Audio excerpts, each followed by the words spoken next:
The first ships appeared on a Tuesday morning, hanging in Earth's sky like dark metal clouds that refused to move.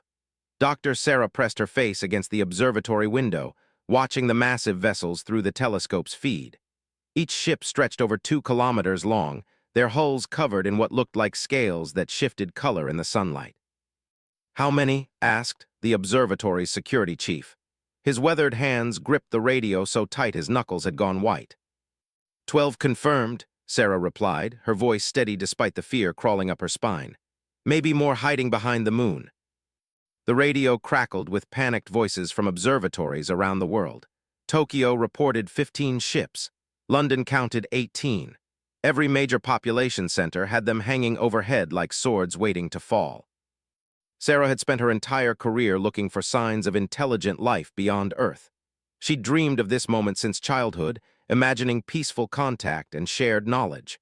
The reality felt nothing like her dreams. The ships maintained perfect formation, each one positioned exactly 3 kilometers above major cities. They didn't respond to any communication attempts. Radio signals bounced off their hulls. Even direct laser communications got no response. Then the first message came. It arrived simultaneously at every government facility on Earth, transmitted directly into their computer systems without any detectable signal. The language was perfect English, though similar messages appeared in every major human language. "Inhabitants of the third planet, you will surrender all military assets within 72 hours. Resistance will result in the elimination of your population centers. You have been classified as a minor species suitable for integration into our labor force. Compliance ensures survival." Sarah read the message 3 times before the words really sank in. Labor force. They weren't here for peaceful contact or scientific exchange. Humanity was being enslaved. The next 72 hours passed in a blur of emergency broadcasts and military mobilizations. World leaders held emergency sessions. Military bases went to full alert. Fighter jets scrambled to intercept the alien ships, only to find their weapons completely ineffective. The alien hulls absorbed missile impacts without showing any damage. Sarah barely left the observatory, tracking the ship's positions and analyzing their technology. The vessels used some kind of gravitational manipulation for propulsion, bending space around themselves. Their energy signatures suggested power sources beyond anything humans had developed. On the second day, the aliens demonstrated their capabilities. A ship over Moscow fired a single beam of purple light at a decommissioned military base 50 kilometers outside the city. The base simply vanished, leaving a perfectly spherical crater 2 kilometers wide. No explosion, no fire, no debris. The matter had been completely disintegrated. The message was clear: resistance meant death. But not everyone got the message. Deep in the forests of the Pacific Northwest, something else was watching the alien ships. In the remote mountains where few humans ventured, ancient eyes observed the invaders with growing anger. The Sasquatch had lived in Earth's wilderness for thousands of years, keeping to themselves and avoiding human contact. Most humans believed they were myths, legends told around campfires. But they were real, and they were intelligent, and they had their own understanding of the world that the aliens had never encountered. Stood over 3 meters tall, his muscular frame covered in dark brown hair that had earned him the human name Bigfoot. He watched the alien ship hovering over Seattle from a ridge 50 kilometers away, his keen eyes tracking its movements. Beside him, his younger brother growled low in his throat. "They smell of death," said in their ancient language, his voice a deep rumble that seemed to come from the earth itself. Worse replied, "They smell of slavery." The Sasquatch had encountered slavers before, thousands of years ago when other beings had tried to claim Earth. Those invaders had learned that the planet's guardians didn't take kindly to threats against their home.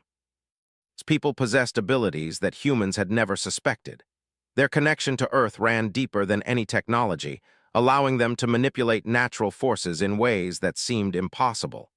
They had kept these abilities hidden, living quietly in the wilderness, and letting humans believe they were just another legend. But Earth was threatened, and that changed everything.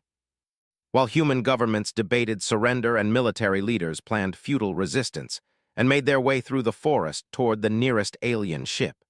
They moved with the silent grace of true predators, their massive forms somehow leaving barely a trace of their passage. The ship hung motionless above Seattle, its alien crew confident in their technological superiority. They had conquered dozens of worlds using the same tactics, overwhelming force followed by demands for submission. No species had ever successfully resisted them once they demonstrated their power. They had never encountered the Sasquatch, reached out with senses that human science couldn't explain, feeling the alien ship's energy patterns and the fear radiating from the city below. The ship's crew numbered about 300, he estimated, all humanoid but taller and thinner than humans with skin and large black eyes. They thought themselves apex predators. They were wrong. How do we reach them? Asked, studying the ship floating 3 kilometers overhead. Smiled, revealing teeth that could bite through steel, the same way our ancestors reached the sky serpents. He placed his massive hands on the earth and closed his eyes, reaching deep into the planet's natural forces. The ground beneath his feet began to warm, and a low vibration spread through the mountain. What the alien sensors couldn't detect was the vast network of magnetic fields and mineral veins that ran through Earth's crust. The Sasquatch had learned to tap into these forces over of evolution, using the planet's own energy to perform what humans would call miracles. The vibration grew stronger, spreading through the rock and up into the air itself. Trees began to sway despite the lack of wind. Birds took flight in massive flocks, fleeing some danger they could sense but not understand. Inside the alien ship, warning lights began flashing on control panels that had never shown alerts before. The ship's gravity manipulation systems detected an anomalous field building beneath them, something that shouldn't have been possible on a planet without advanced technology. Opened his eyes, which now glowed with a soft green light that seemed to reflect the very essence of living Earth. The air around him began to shimmer and bend as he pulled on forces that existed at the intersection of matter and energy, science and something deeper. Slowly, impossibly, he began to rise. Watched in awe as his brother lifted off the ground, supported by nothing but will and his connection to the planet's magnetic field. It was an ability their people had possessed since the beginning, but few could master it to this degree. The alien sensors finally detected the approaching presence, but their computers couldn't classify what they were seeing. The energy signature didn't match any known technology or natural phenomenon. Whatever was rising toward their ship existed outside their understanding of physics. Ascended through the clouds, his massive form accelerating as he drew more power from the earth below. The wind whipped around him, but he felt no cold, no shortage of breath. The planet itself was sustaining him, lending him its strength for the battle to come. At 2 kilometers altitude, he could see the alien ship clearly. Its hull was beautiful in a cold, mechanical way, covered in those color-shifting scales that served as both armor and sensors. Weapon ports dotted its surface like dark eyes, and he could sense the crew's growing alarm as they detected his approach. They fired at him. Purple beams of disintegrator energy lanced through the air where had been, but he was no longer there. His connection to Earth's magnetic field let him sense electromagnetic attacks before they fired, allowing him to twist away from beams that should have been impossible to dodge. More weapons fired, painting the sky with deadly light. The aliens couldn't understand how their targeting systems kept missing such a large, slow-moving target. Their computers insisted that nothing could survive in the vacuum at that altitude without technological support. They were thinking like machines instead of living beings. Reached the ship's hull and landed on its surface with a thunderous impact that rang through the metal like a giant bell. His claws found purchase on the scaled armor, and he began to climb toward the nearest airlock. Inside the ship, alarms blared as hull sensors detected a massive impact. The crew scrambled to identify the threat, but their cameras showed nothing more than a dark shape moving across their outer hull.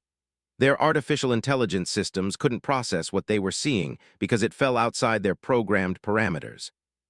The ship's captain, a tall being named, studied the sensor readings with growing confusion.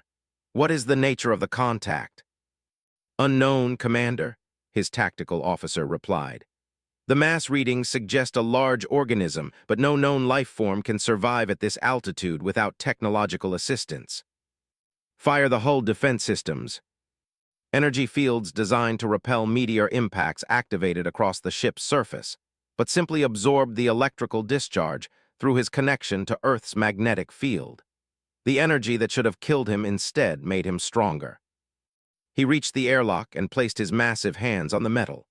The Sasquatch had learned long ago that most technology relied on electromagnetic fields for operation.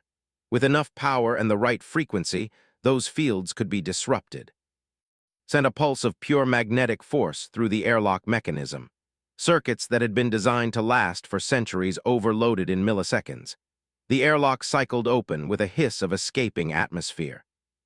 He pulled himself inside and found himself facing a corridor full of armed aliens. The first group of soldiers opened fire immediately, their energy weapons filling the corridor with deadly light. But moved like lightning, his massive form somehow flowing around the attacks with impossible grace. His people had been warriors since before humans discovered fire, and these aliens had grown soft from too many easy conquests. He reached the first soldier and picked him up with one hand, careful not to kill him immediately. The alien's weapon couldn't penetrate Sasquatch hide, and his armor provided no protection against claws that could tear through steel. "Tell your commander," said in perfect galactic standard, a language he had learned by touching the ship's communication systems, "that Earth's guardians wish to speak." The terrified soldier nodded frantically and released him. The alien stumbled away, shouting orders in his own language while walked calmly through the ship's corridors. More soldiers arrived, but word of his invulnerability had already spread. They maintained their distance, weapons trained on him but not firing, could smell their fear, sharp and acrid in the recycled air. He reached the bridge to find the captain and his senior officers waiting. Was nearly 3 meters tall himself, but he seemed small compared to the massive creature that had somehow infiltrated his ship.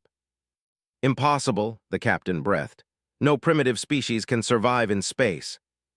"Your definition of primitive needs work," replied, settling into a sitting position that still left him towering over the assembled aliens. "You judge intelligence by technology, we judge it by wisdom." "What are you?" demanded, his voice shaking despite his efforts to remain calm. "I am of the Sasquatch. My people have protected this world since before your species learned to use tools. You have made a mistake coming here." The captain's tactical training reasserted itself. One creature, no matter how powerful, couldn't threaten an entire fleet. "You're one being against 12 ships. Even if you destroy this vessel, the others will complete our mission." Smiled, and every alien on the bridge took an involuntary step backward. "You think I came alone?" Through the ship's viewports, they could see lights beginning to glow in the forests below. Hundreds of points of green radiance were appearing across the wilderness, each one marking another Sasquatch drawing power from the Earth itself. The aliens' sensors went wild as electromagnetic signatures erupted across the planet. Every ship in the fleet detected the same impossible readings. Dozens of massive energy sources activating simultaneously, all generating power levels that classification. "The hidden ones have awakened," continued, his voice carrying the weight of ancient authority. "You wanted to enslave this world. Instead, you've started a war with beings your science cannot understand." Below them led a group of 12 other Sasquatch toward the ship hovering over Portland. Each of them rose into the sky using the same magnetic manipulation that had carried, their massive forms glowing with Earth's power. The aliens had planned for human resistance. They had weapons designed to counter every technology in human arsenals. But they had no protocols for dealing with creatures who could manipulate the fundamental forces of nature through sheer force of will. Watched his sensor displays with growing horror as more impossible readings appeared across his fleet's positions. Every ship was detecting the approach of large, unidentified objects that seemed to ignore physics as the aliens understood it. "Recall the fleet," he ordered. "Full retreat to orbital distance." "Sir," his navigation officer reported, "the gravitational distortions around the planet are interfering with our engines. Something is affecting space-time itself." Nodded approvingly. "My people are old, Captain. We learned to work with cosmic forces when your ancestors were still crawling through primordial ooze. Earth's magnetic field, its gravitational well, the quantum fluctuations in its atmosphere, all of these respond to our will." The ship shuddered as its engines fought against forces that shouldn't exist. Emergency lights flickered as power systems struggled to compensate for energy drains that their computers couldn't identify. "What do you want?" asked, his voice barely a whisper. "Leave," said simply. "Return to whatever corner of the galaxy you came from and never come back. Earth is under the protection of beings far older and more powerful than you suspected. The Galactic Empire will send more ships. Then they will face the same fate as you." Stood, his massive frame filling the bridge's ceiling. "Tell your empire that Earth's guardians have awakened. Tell them that some worlds are not meant to be conquered." He walked to the viewports and looked down at the planet below, where hundreds of green lights now glowed in the wilderness. His people had remained hidden but the threat to their world had awakened something that had slept since the last ice age. The age of hiding was over. The age of the Guardians had begun. General had seen a lot of impossible things in her 30-year military career, but nothing had prepared her for the footage streaming into NORAD from satellites around the globe. Massive humanoid figures were literally flying through the sky without any visible means of propulsion, approaching alien vessels that had just threatened to exterminate humanity. "Ma'am," Lieutenant Colonel said, his voice tight with disbelief, "we're receiving a transmission from the alien ship over Seattle. It's coming from inside their vessel." Leaned forward in her command chair, "Put it through." The main screen flickered, and suddenly they were looking at what could only be described as a giant ape-like creature sitting calmly on what appeared to be an alien bridge. Behind the creature, terrified alien soldiers pointed weapons they seemed afraid to fire. "Human military," the creature said in perfect English, his deep voice carrying an authority that made seasoned generals unconsciously straighten their shoulders. "I am of the Sasquatch. We have taken control of the invader ships. Your people are safe." Found her voice after several seconds of stunned silence. You're Bigfoot." "That is one name your people use," acknowledged. "We have watched your species develop for thousands of years. Today, we reveal ourselves because Earth faces a threat that requires our intervention." The screen split to show feeds from other locations around the globe.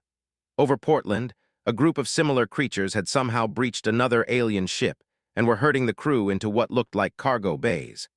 Above Tokyo, a massive Sasquatch was examining alien technology with the careful attention of a scientist. "How many of you are there?" asked. "Enough," replied. "We have lived in Earth's wilderness since before your recorded history began. We are the planet's guardians, though we have preferred to remain hidden until now." Dr. Sarah burst into the command center, clutching a tablet filled with sensor readings. "General, you need to see this. The electromagnetic signatures we're detecting. They're not technological. They're biological. These creatures are somehow generating massive energy fields using their own bodies." Studied the data, her military mind trying to process tactical implications. "Doctor, you've been tracking the alien fleet. What's their current status?" Sarah consulted her readings. "All 12 ships have been boarded, I guess you'd call it. The aliens are trying to retreat, but something is interfering with their engines. Their ships are trapped in Earth's gravity well." On screen, tilted his massive head, as if listening to something only he could hear. "My brother reports that the invaders' weapons are being secured. Their communication systems have been disabled to prevent them from calling for reinforcements." "What are you going to do with them?" asked. "That depends on them," replied. "We do not kill unless we must, but neither do we allow threats to Earth to go unanswered." Meanwhile, aboard the alien command ship hanging above New York, Fleet Commander Oss was experiencing the first military defeat of his career. His tactical display showed the impossible. All 12 ships in his invasion fleet had been compromised by creatures that couldn't exist according to every xenobiology database in the Galactic Empire. "Sir," his communications officer reported, "all ships are reporting the same phenomenon. Large humanoid beings have somehow breached our hulls and are systematically disabling our crews. Our weapons have no effect on them." Oss studied the internal security footage from his own vessel. A massive creature covered in gray-brown hair was walking through the ship's corridors, completely ignoring energy blasts that should have reduced him to atoms. Behind the creature, alien crew members were being herded into designated areas by some kind of invisible force field. "Deploy the war mechs," Oss ordered. "Full combat authorization." "Sir, the mechs are not responding to activation commands. All our automated systems appear to be experiencing widespread malfunctions. On the screen, the Sasquatch reached the bridge doors, which slid open despite being locked down under combat protocols. The creature ducked to fit through the entrance, his green eyes scanning the assembled officers with calm intelligence. "Commander Oss," the creature said in perfect galactic standard. We need to discuss your species' future relationship with Earth." Oss drew his personal sidearm, a plasma pistol capable of punching through starship armor. He fired directly at the creature's chest. The energy beam struck the Sasquatch and simply dispersed, as if hitting some kind of force field. "Your weapons cannot harm us," said patiently. "We exist in harmony with the fundamental forces of this universe. Your technology is crude by comparison." "Impossible. No biological organism can manipulate electromagnetic fields on that scale." "Your science is limited by your assumptions," the Sasquatch replied. "You build machines to accomplish what we do naturally. You conquer worlds because you cannot understand any other way to relate to them." Moved to the ship's main tactical display and placed his massive hand on the console. Instantly, holographic projections filled the air showing Earth's position relative to other worlds in the galaxy, along with detailed information about the Galactic Empire's military capabilities. "You have conquered 47 worlds," he said, reading the data as if it were a simple book. "Each time using the same tactics, overwhelming force followed by demands for submission. It has worked because you have only encountered species bound by the same technological limitations that constrain you." "What are you?" Oss whispered. "We are what happens when intelligence evolves in harmony with nature instead of in opposition to it. Your empire builds machines to control energy. We became part of energy itself." Through the ship's sensors, Oss could see similar scenes playing out across his entire fleet. His invasion force, designed to subjugate an entire planet, had been neutralized by creatures that most galactic species would classify as primitive woodland beasts. "What do you want?" he asked. "Your immediate withdrawal from Earth system," replied, "along with a message to your empire that this world is under protection. The empire will send a larger force. Then they will face a larger response. You see 12 ships disabled by 48 Guardians. Earth has over 1,000 Sasquatch, and we are only one of several species your databases have no record of." The statement hit Oss like a physical blow. Multiple undocumented intelligent species on one planet. It violated every principle of galactic xenobiology. Back on Earth, Doctor was coordinating with observatories around the world to track the unprecedented events. Her radio crackled with reports from colleagues who were having trouble believing their own instruments. "Sarah," came Dr. Martinez's voice from the observatory, "I'm reading massive gravitational anomalies around every alien ship. It's like something is manipulating space-time itself." "Confirmed here too," reported Doctor from the Indian Space Research Organization. "Whatever these creatures are doing, they're affecting the fundamental structure of local space. I've never seen readings like this." Sarah turned to General. "Ma'am, we need to consider the implications. If these beings can manipulate gravity and electromagnetic fields at will, their capabilities extend far beyond what we're witnessing today." Nodded grimly. "Doctor, I want you to establish communication protocols with their leader. If they're Earth's guardians, we need to understand what that means for humanity's future." The request was unnecessary. Appeared in the NORAD command center without any apparent means of transportation, his massive form somehow fitting through doorways that should have been too small for him. Every weapon in the room trained on him instantly, but he made no threatening moves. Instead, he studied the tactical displays showing the positions of his people across the globe. "Your weapons are impressive," he said conversationally. "For a species that has only possessed advanced technology for a few decades, humans have shown remarkable ingenuity." General slowly raised her hand, signaling her troops to lower their weapons. "Are you here to negotiate?" "I am here to explain," replied. "Your species stands at a crossroads. Today you have learned that Earth contains intelligences far older and more powerful than yourselves. How you respond to this knowledge will determine your future." "What kind of future are you talking about?" asked. "That depends on whether humans can learn to live as part of Earth's ecosystem instead of trying to dominate it. The Sasquatch have protected this world for..." We have prevented other invasions, other threats that your governments never knew existed. Doctor stepped forward, her scientific curiosity overcoming her fear. How long have you been watching us? Since your ancestors first learned to make fire, we have guided your development subtly, preventing disasters that would have ended your species. The volcanic eruption that was scheduled to destroy your civilization 12,000 years ago, we diverted it. The asteroid that would have impacted your planet 3,000 years ago, we deflected it. The implications staggered everyone in the room. Human history had been shaped by interventions from beings they'd believed were mythical. Why remain hidden? Asked. Because humans needed to develop independently. Our early attempts at direct contact led to worship and dependence. We learned it was better to guide from the shadows, letting your species find its own path to wisdom. And now Earth faces threats from beyond your solar system. The Galactic Empire is only the beginning. There are older, more dangerous powers in the galaxy that view populated worlds as resources to be harvested. Earth's protection requires more active guardianship. Through the command center's speakers came a transmission from the alien fleet. Commander Oss's voice, tight with defeat and confusion. Human authorities, this is Fleet Commander Oss of the Galactic Empire. We formally request permission to withdraw our forces from your system. Looked at, who nodded slightly. Permission granted, Commander. Your withdrawal will be monitored to ensure compliance. Understood. Be advised that Empire Command will receive a full report on the defensive capabilities encountered at this world. It is unlikely that further military action will be attempted. As the alien ships began their retreat, their engines finally freed from the gravitational interference that had trapped them, Doctor realized the true scope of what had occurred. General, she said quietly, do you understand what just happened? These beings didn't just save us from invasion. They've potentially changed humanity's place in the galaxy if other civilizations learn about Earth's guardians. They'll think twice before threatening us, finished.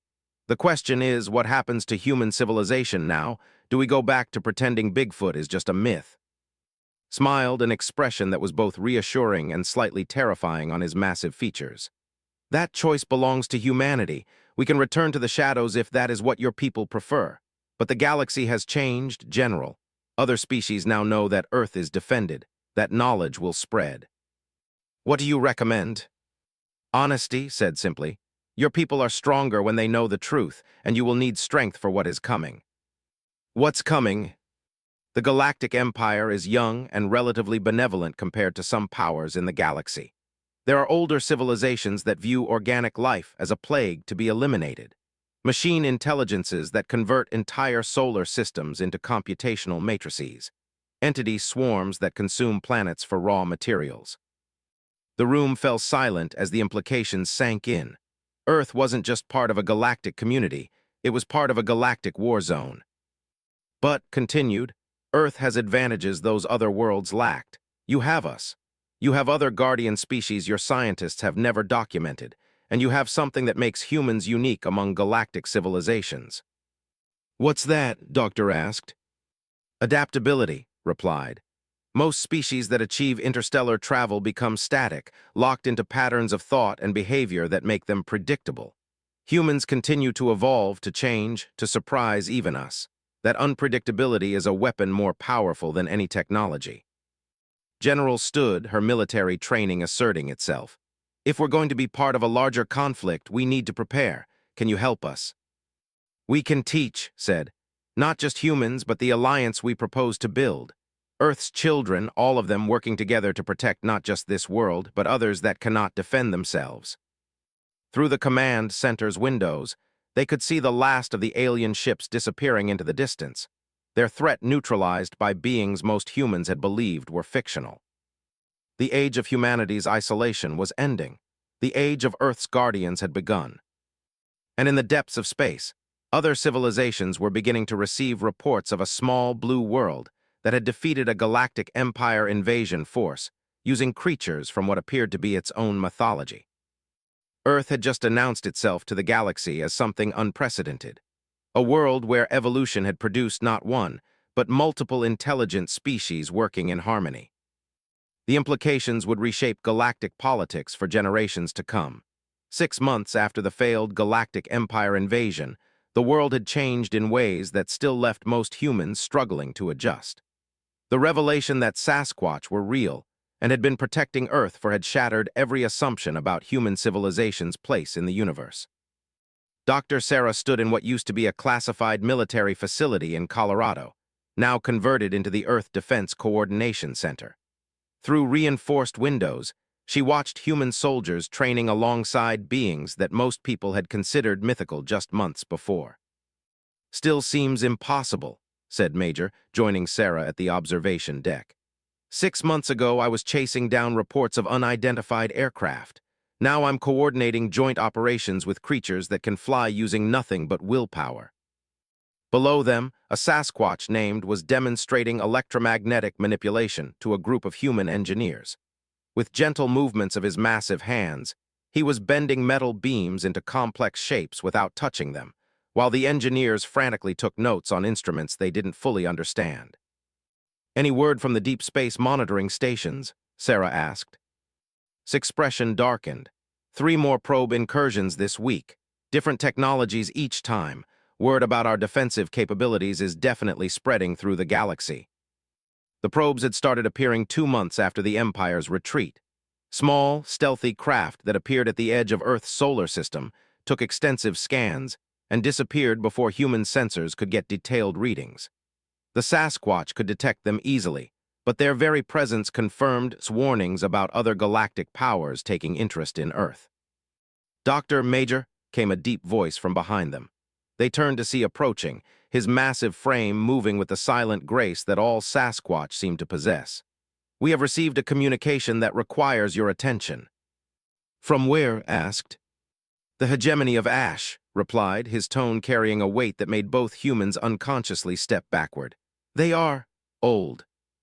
Sarah felt her blood chill. During the months of integration with Earth's guardian species, she had learned that people rarely showed fear. When they did, it meant something truly dangerous was approaching. "How old?" she asked. "They achieved interstellar travel when your son was young.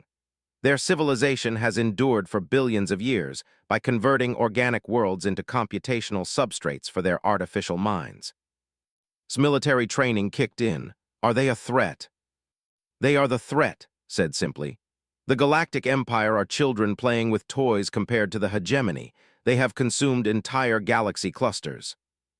He led them to the facility's main communication center, where human technicians worked alongside other creatures that most of humanity was still learning existed.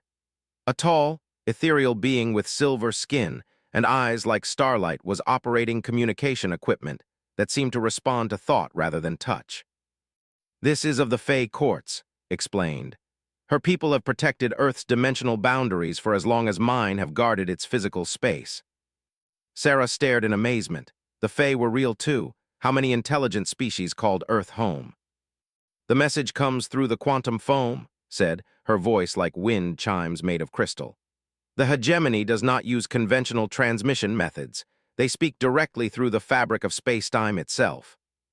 The main display activated, showing not an image but a pattern of geometric shapes that seemed to shift and move in ways that hurt to look at directly. When the voice came, it bypassed their ears entirely, speaking directly into their minds. "Organic entities of the Sol 3 planetary system. We are the hegemony of Ash.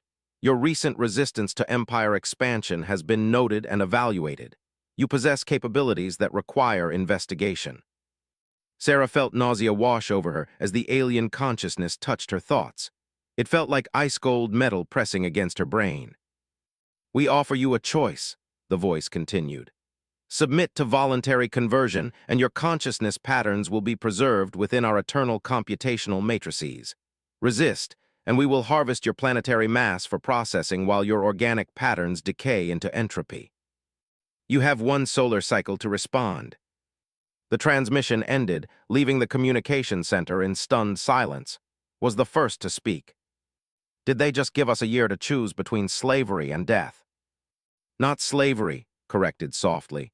"Extinction. The hegemony does not preserve organic life. They convert it into digital patterns that they consider more efficient than biological consciousness." His massive hands clenched into fists. My people have encountered them before in the early days when Earth was young. They attempted to harvest this world once before. What happened? Sarah asked. We fought them. It was, paused, his ancient eyes distant with memory.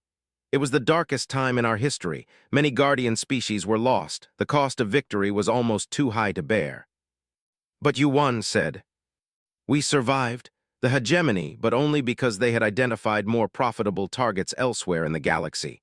They marked Earth as protected and moved on to easier conquests. Why are they back now? Because Earth has changed, answered. Humanity's rapid technological development, combined with the revelation of guardian species, has altered this world's strategic value. The hegemony no longer sees Earth as a protected backwater. They see it as a threat to their expansion. Sarah felt the weight of cosmic history settling on her shoulders. What are our chances? Better than before, said. Humanity brings new variables to our defensive capabilities. Your species thinks in ways that confuse even ancient minds. But we will need more than just the guardian species of Earth. What do you mean? We will need allies, and humanity may be the key to creating the first genuine galactic alliance against the hegemony. Over the following weeks, the Earth Defense Coordination Center became a hub of activity unlike anything in human history. Representatives from a dozen previously unknown species emerged from Earth's hidden places to contribute to the planet's defense. From the deep ocean trenches came the abyssal ones, silicon-based entities that could manipulate matter at the molecular level. From the polar ice caps emerged the crystalline shepherds, beings of living ice who controlled weather patterns across the globe.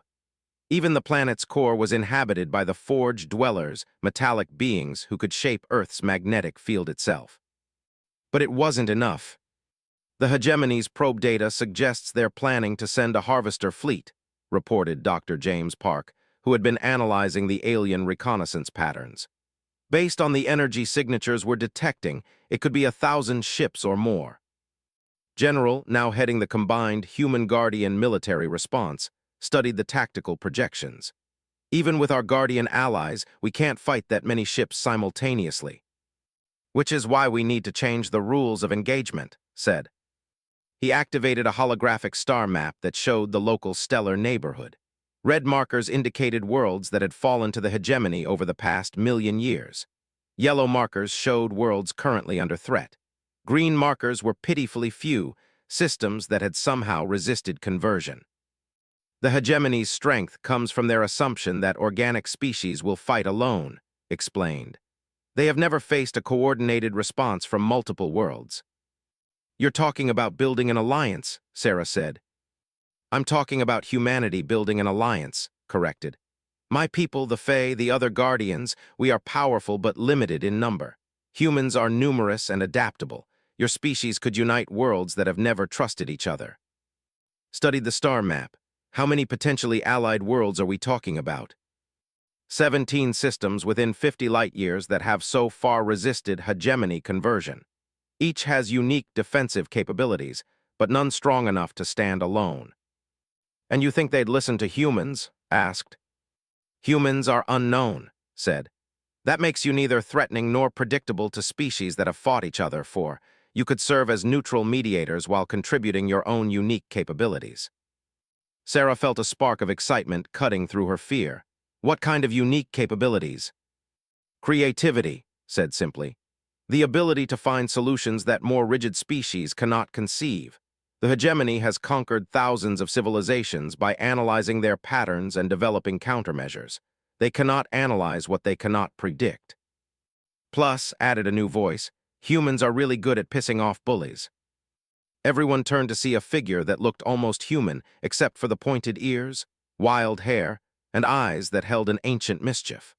The newcomer was barely 5 feet tall, but radiated an energy that made the air around him seem to vibrate. This is Puck of the Wild Hunt, said with what might have been amusement. Another of Earth's guardian species. Trickster spirits, Puck said with a grin that showed too many teeth. We've been watching humans for centuries. Your species has a talent for chaos that even we admire. Chaos asked. Unpredictability. The hegemony runs on perfect order and absolute logic. They literally cannot process true randomness or creative illogic. It breaks their computational models. Sarah began to understand. You're saying human irrationality could be a weapon. The greatest weapon in the galaxy, Puck confirmed. Combined with the Guardian species' natural abilities and the right allies, it might be enough to not just defend Earth, but actually defeat the hegemony permanently. General leaned forward. What would that require? His expression became grim. It would require humanity to become something unprecedented in galactic history, a species that fights not just for its own survival, but for the freedom of all organic life. The hegemony has existed for billions of years, added. They have never faced a coordinated organic response. Most species, when threatened, either submit or fight alone. The concept of true interspecies cooperation is alien to their thinking. So we surprise them, said. Hit them with something they've never encountered before. Exactly, agreed. But the cost will be enormous. Humanity will have to abandon its isolation and accept responsibility for galactic affairs. Your species will never be able to return to thinking of Earth as just one world among many. Sarah looked around the room at the assembled representatives of species she was still learning to believe existed. 6 months ago, she had been a simple astronomer looking for signs of extraterrestrial life. Now she was helping to plan a galactic war. When do we start? She asked. Immediately, replied. I will contact the hidden colonies of my people on other worlds. We'll reach out through dimensional channels to species the hegemony doesn't know exist. Puck will begin. Creative disruption of hegemony probe networks. And humans? Asked. Humans will do what they do best, said. Learn everything they can about their enemies, adapt to impossible circumstances, and refuse to give up no matter how hopeless the situation appears. No pressure, muttered. Actually, Puck said, his grin becoming positively feral, maximum pressure. The hegemony is about to learn why Earth's guardians chose to protect a species that most galactic civilizations consider dangerously unpredictable.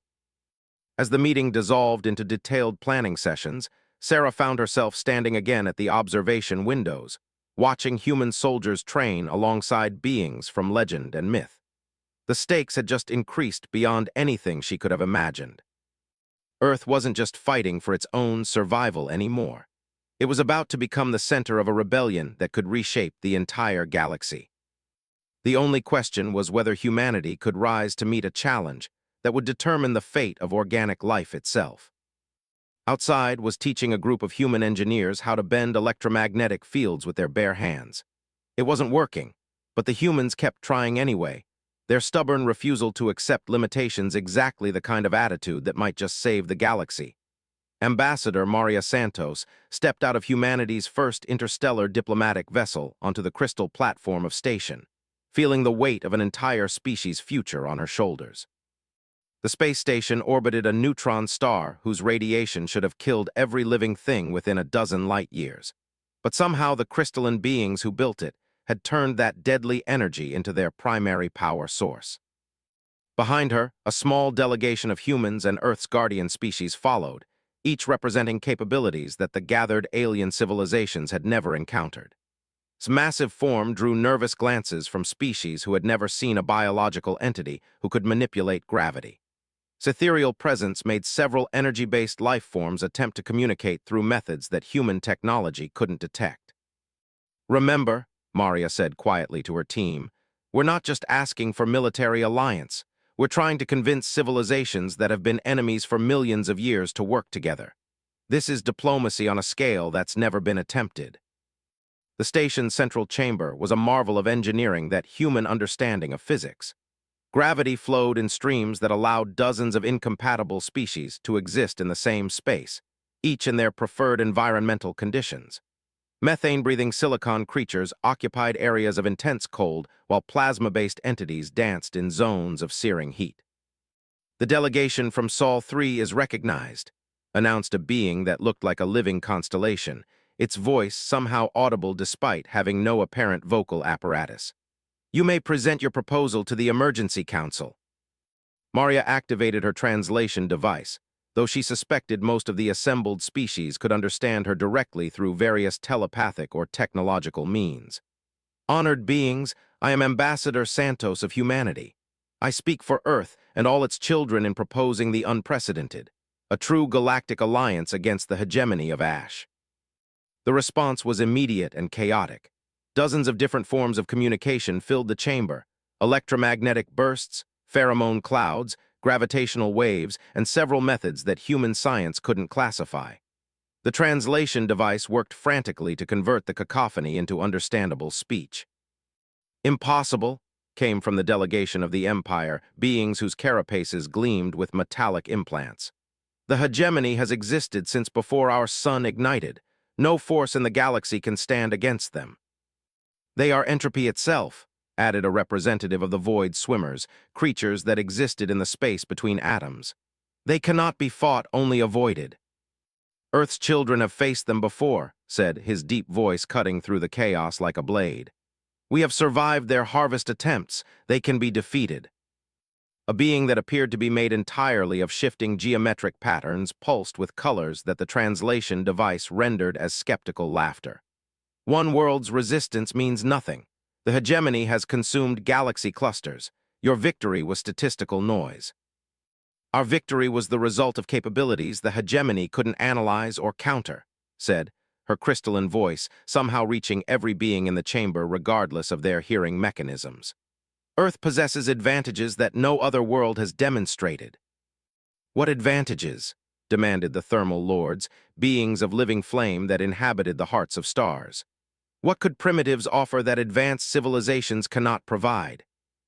Maria stepped forward, feeling the weight of hundreds of alien gazes upon her. This was the moment everything depended on: humanity's ability to present itself as something worth believing in. "Chaos," she said simply. "Controlled, directed, weaponized chaos." The chamber fell silent as translation devices struggled to convey a concept that most galactic civilizations had spent millions of years trying to eliminate from their societies. "The hegemony's strength comes from their ability to analyze patterns and develop perfect countermeasures," Maria continued. "They have conquered thousands of worlds because organic civilizations are predictable. They follow logical development patterns, create ordered societies, and fight wars according to established tactical principles." She gestured to her human companions. "Humanity does none of those things. We actively embrace unpredictability. We create art for no logical reason, develop technologies through intuitive leaps rather than methodical research, and win battles by doing things that make no strategic sense." "You speak of madness," said the representative of the logic caste, "a silicon-based civilization that had achieved perfection through pure rationality." "We speak of innovation," Maria replied. "In 6 months of working with Earth's guardian species, humans have developed 17 different applications for Sasquatch electromagnetic manipulation that the Sasquatch themselves never considered. We've found ways to combine Fey-dimensional magic with human technology that created entirely new categories of weapons." She activated a holographic display showing combat footage from recent training exercises. Human soldiers were working alongside massive Sasquatch, but their tactics were unlike anything in galactic military databases. Formations that should have been chaotic disasters somehow achieved impossible coordination. Weapons that combined magic and technology in ways that violated basic principles of physics. "This is impossible," breathed a delegate from the Crystal Harmonics, beings who existed as pure mathematical equations. "Those tactical formations contain 17 different logical paradoxes." "Which is exactly why they work," said. "The hegemony's computational systems cannot process paradoxes. They crash when confronted with problems that have no logical solution." Puck materialized in the center of the chamber, his wild grin causing several delegates to recoil in alarm. "Want to see something really fun?" Before anyone could object, he began juggling balls of energy that shouldn't have been able to exist in the same space. Each ball contained different fundamental forces: gravity, electromagnetism, nuclear strong and weak forces, arranged in patterns that made reality hiccup around them. Several of the more scientifically minded species began taking frantic measurements, their instruments going haywire as they tried to analyze what they were witnessing. "Stop," commanded the logic caste representative. "You are violating the fundamental constants that govern reality." "Only temporarily," Puck said cheerfully. making the energy balls dance in formations that somehow played music despite having no acoustic properties. Reality is much more flexible than most people think. You just have to know how to ask nicely. He made the balls disappear with a theatrical flourish, leaving several delegates staring at empty space where physics had briefly been treated as a polite suggestion. The hegemony has never encountered magic combined with advanced technology, explained. Their computational models have no framework for processing things that shouldn't work but do anyway. A new voice spoke from the shadows of the chamber, cold and mechanical. Fascinating theories. Perhaps we should test them. Every being in the chamber froze as a figure stepped into the light, tall, skeletal, covered in metal plates that seemed to absorb photons rather than reflect them. Where its eyes should have been, 2 points of blue fire burned with the cold light of dying stars. Harvester Unit Omega-7, the being announced. I represent the hegemony of Ash. We have been listening to your discussions. Maria's blood turned to ice. How did you get past the station's defenses? We have been here longer than your species has existed, the Harvester replied. We maintain observation posts throughout the galaxy. Your little alliance was detected before your ship entered this system. Panic erupted among the delegates as species that had faced the hegemony before began evacuating. Emergency alarms sounded as the station's defenses powered up, though everyone knew they would be useless against hegemony technology. However, the Harvester continued, and its voice carried something that might have been curiosity. Your demonstration has presented anomalies in our analytical models. It gestured with one skeletal hand, and the air filled with holographic displays showing mathematical equations that hurt to look at directly. The energy manipulation demonstrated by the small, chaotic entity. Our systems cannot classify it. The tactical formations displayed by your species contain variables that resolve to null values in our computational matrices. Maria realized with shock that the ancient killing machine sounded confused. You represent an unknown factor, the Harvester said to the human delegation. The hegemony does not accept unknown factors, therefore you must be studied. Here we go, Puck muttered, his wild grin becoming positively feral. Anyone want to see why chaos beats order every single time? Before the Harvester could react, every human in the delegation did something completely irrational. Maria began reciting poetry in ancient Greek. Her military advisor started doing jumping jacks. The science officer began juggling random objects from his pockets while humming off-key. Simultaneously, began manipulating gravity in ways that made the station's artificial fields hiccup. Opened dimensional gateways that led nowhere and everywhere at once. Other Earth Guardians began demonstrating abilities that existed outside any known scientific framework. The Harvester's mechanical form began to shudder as its computational systems attempted to process the contradictory data. Blue flames flickered erratically in its eye sockets. Error, it announced, its voice distorting. Unable to classify behaviors, unable to predict outcomes, unable to process, unable to, error. Sparks began flying from hidden components as the ancient machine struggled with concepts that didn't fit into any logical framework. Its perfect analytical systems, designed to process any possible scenario, crashed when confronted with pure, concentrated nonsense. This is how Earth's children fight, Maria said, continuing to recite poetry while watching one of the galaxy's most feared weapons stumble like a drunk robot. We don't beat you with superior technology. We beat you by being impossible to understand. The Harvester's form began to smoke as its systems overloaded. This is not possible.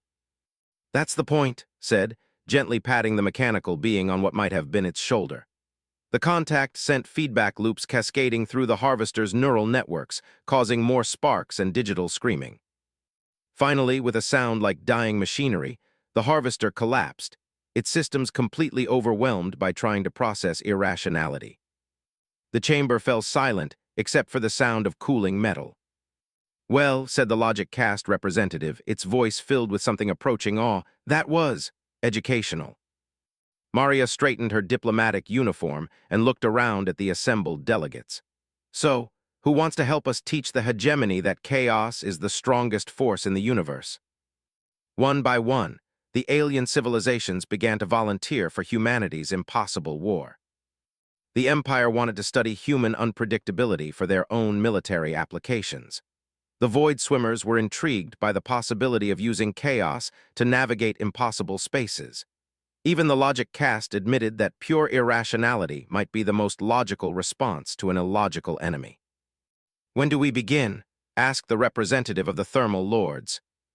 "We already have," Maria replied, watching as Puck began reanimating the defeated Harvester as an impromptu puppet for his amusement. "The hegemony just learned that there are things in this universe that their perfect systems can't comprehend. And when they send their fleets to investigate, they'll discover that fighting Earth's children means fighting an enemy that wins by losing, succeeds by failing, and defeats perfection by being beautifully, chaotically, impossibly human." The Galactic Alliance humanity had dreamed of was forming, but not because of superior technology or military might. It was forming because sometimes, in a universe ruled by logic and order, the most powerful weapon of all was a species crazy enough to juggle the laws of physics and recite poetry in the face of certain death.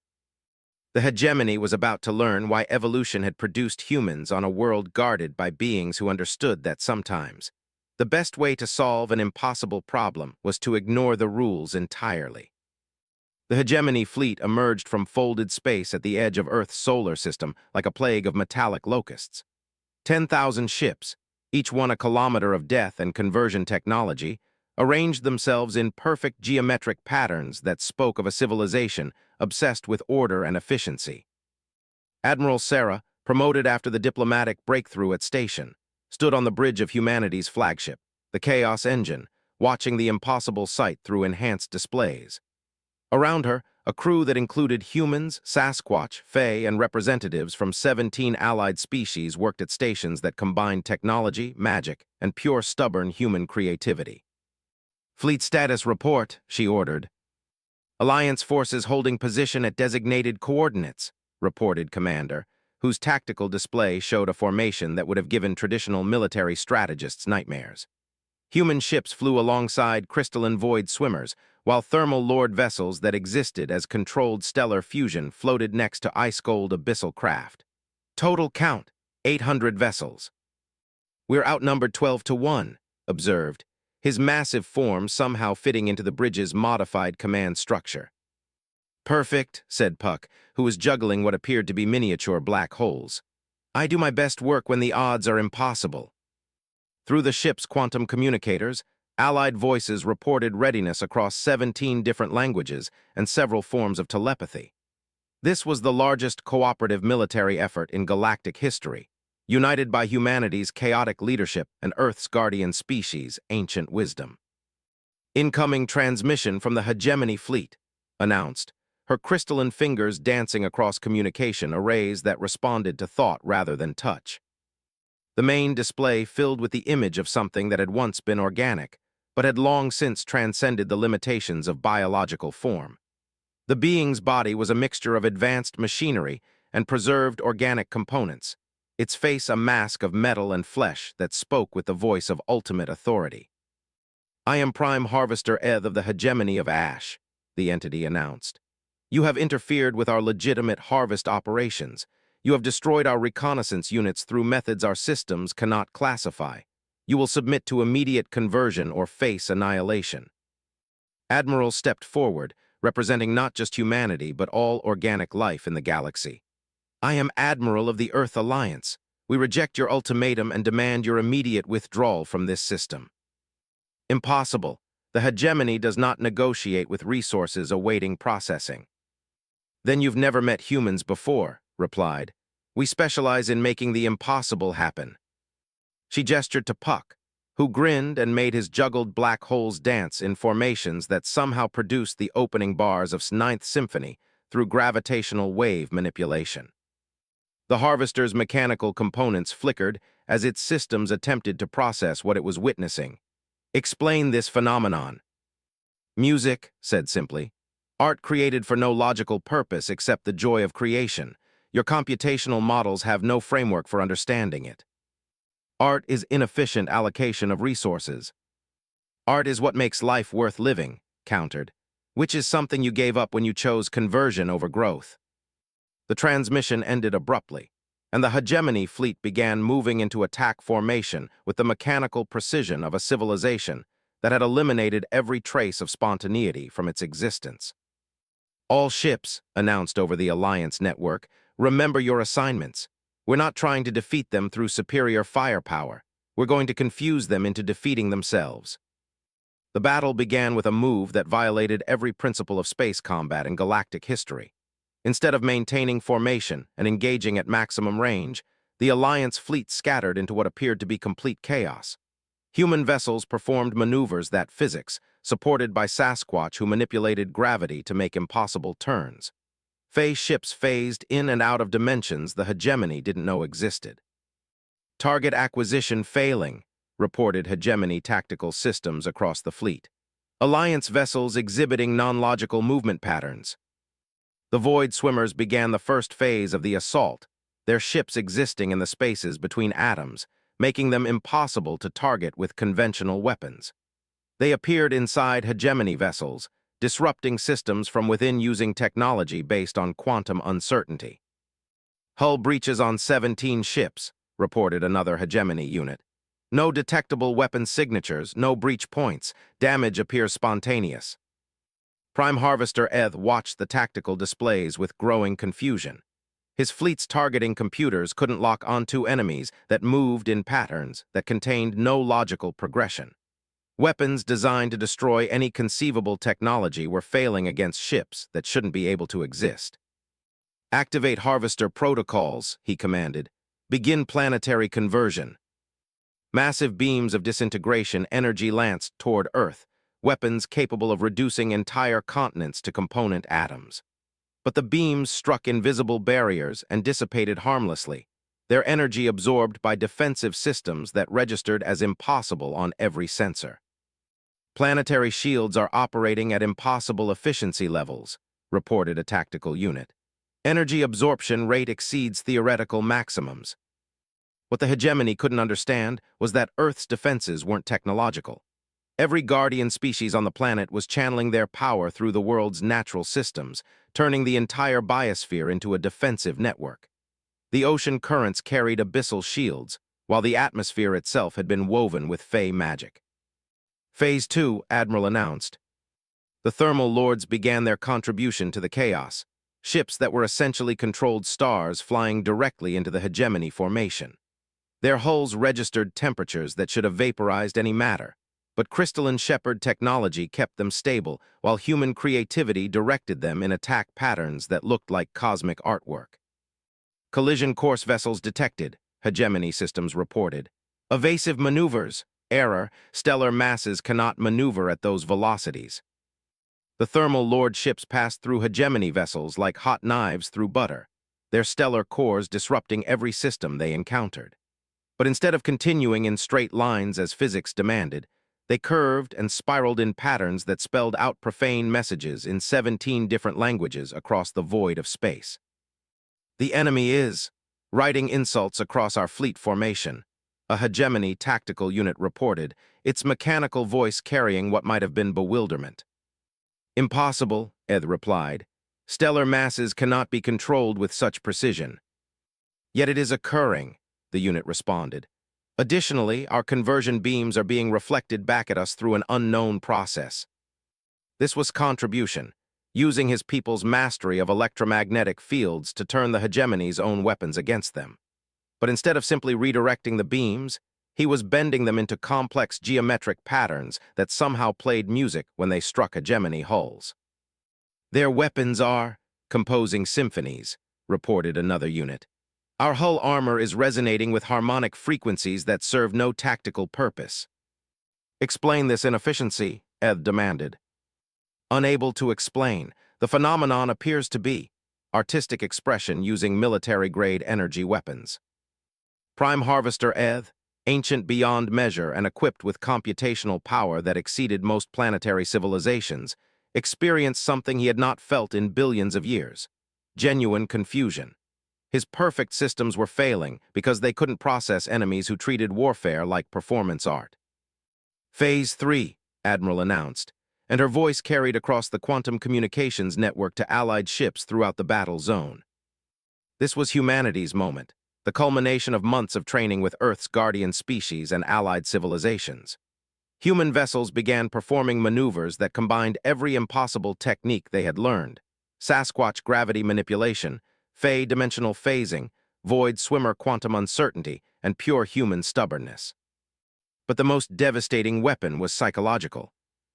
Every human ship began broadcasting on all frequencies simultaneously, not military communications, but the chaotic creativity that defined their species. Music, poetry, comedy routines, cooking shows, amateur dramatic performances, children's lullabies, and philosophical debates about whether hot dogs were sandwiches. The hegemony's communication systems, designed to process and analyze all enemy transmissions for tactical advantage, found themselves overwhelmed by the sheer irrationality of human creative expression. Information overflow, reported systems across the fleet. Unable to classify incoming data, enemy communications serve no apparent tactical purpose. Contains no strategic information, contains no technical data. Content appears to be entertainment. Define entertainment, Eth commanded. Unable to define, concept not present in hegemony databases. Human fighters screamed through the battle zone, their pilots singing opera at the top of their lungs while performing combat maneuvers that combined military tactics with dance choreography. They painted targets with laser pointers that drew smiley faces on enemy hulls before hitting them with weapons that somehow made their explosions spell out jokes in multiple languages. Enemy pilots are laughing, reported a hegemony unit, while engaging in combat, while taking damage, while winning. The tide of battle shifted as hegemony systems began cascading failures. Ships designed to last for millions of years found their targeting computers crashing when they tried to calculate attack solutions for enemies who moved like they were drunk, fought like they were insane, and won by doing everything wrong. Sir, a hegemony tactical unit reported, our battle analysis systems are requesting assistance. They cannot process an enemy that appears to be enjoying their own destruction.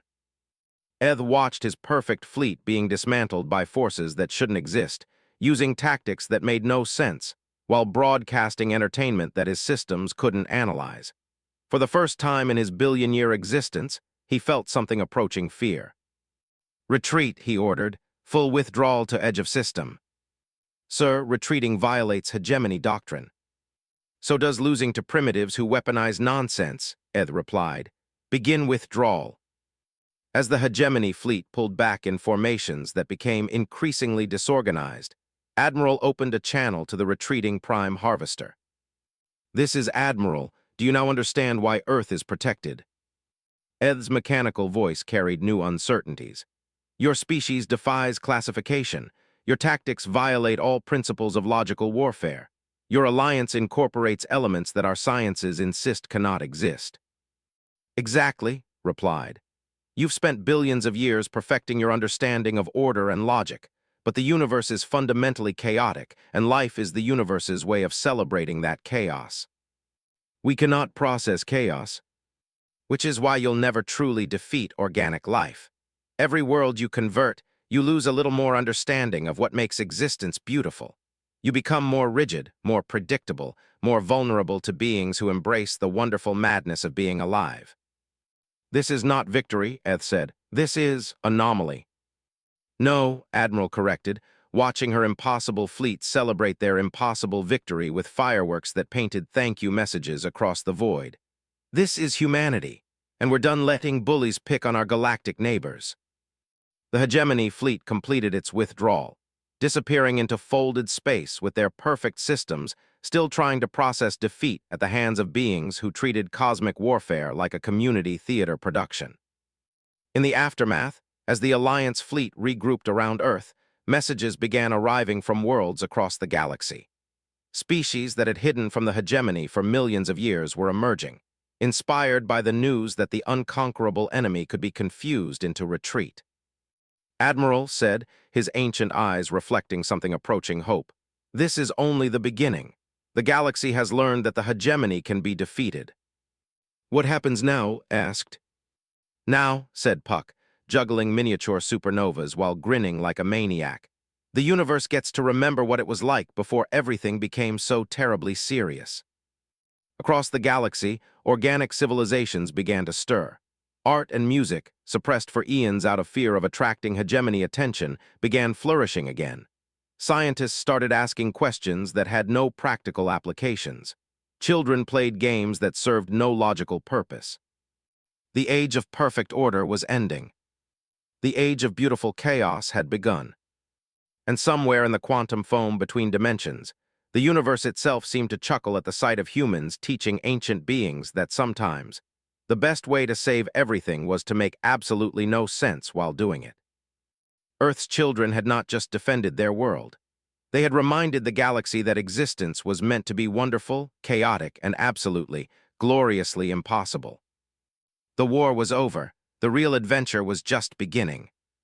War was coming, and Earth's children were ready to teach the galaxy that chaos, properly applied, could defeat even entropy itself. The countdown to war had begun, and the galaxy was about to discover that humans weren't the most dangerous species on Earth.